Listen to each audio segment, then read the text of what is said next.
How do we deal with child molesters? Well, child molesters are everywhere. Not only in every city in the United States, in the world, we've seen that over and over again. And we do our best to, do what we can, but the laws are very difficult to obtain convictions with the liberalism out there and always giving them second and third and fourth opportunities. But I'm going to tell you about one of the cases when I was a very young officer. It taught me a lot. So my sergeant called me over and he gave me a license plate and he had an older man with him. The older man was a 35-year law enforcement veteran, retired, and he was dropping his granddaughter off at school. And he said, "Hey, this guy had a look about him. He was hunting, and I just got these weird instincts, and I'm just calling you guys to let you know this guy's out there and he's looking for a victim." So my sergeant tells me investigate. Obviously showed respect to this veteran retired officer, but because we had this child molester hunting for a victim at this elementary school. So I run his plate, I do my investigatory work, and I find out that this, let's just call him John Smith, a male white, about 35 years old. John Smith is on parole for child molestation, so this guy nailed it. So I find out where he lives. I leave a note for him with his wife, who was at the premises at his house. And I said, "Hey, I'm going to come put a warrant out for your arrest, or you can come talk to me." So really gave him no choice. And sure enough, he came to the substation and talked to me.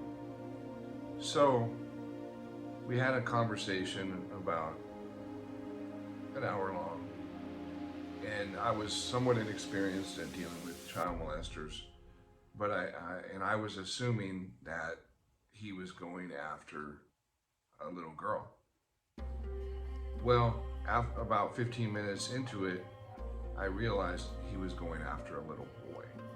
And I was surprised at how much this guy was talking to me about his urges that he couldn't handle, and though he wasn't going to do anything today, he just wanted to look and to feel and get the vibrations out here.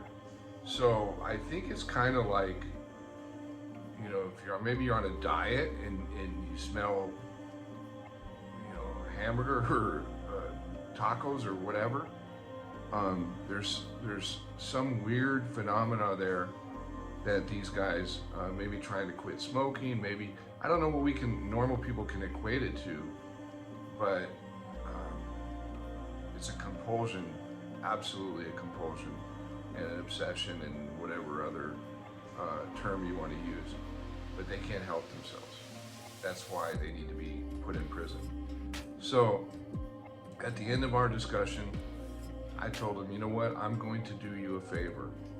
I'm going to lock you up, and we're going to keep you from doing something stupid where you're going to spend the rest of your life in jail." And so I hooked him up, took him to the jail, and then the female jailer said to me, when she strip searched him, she told me that he shaved his pubic hairs off.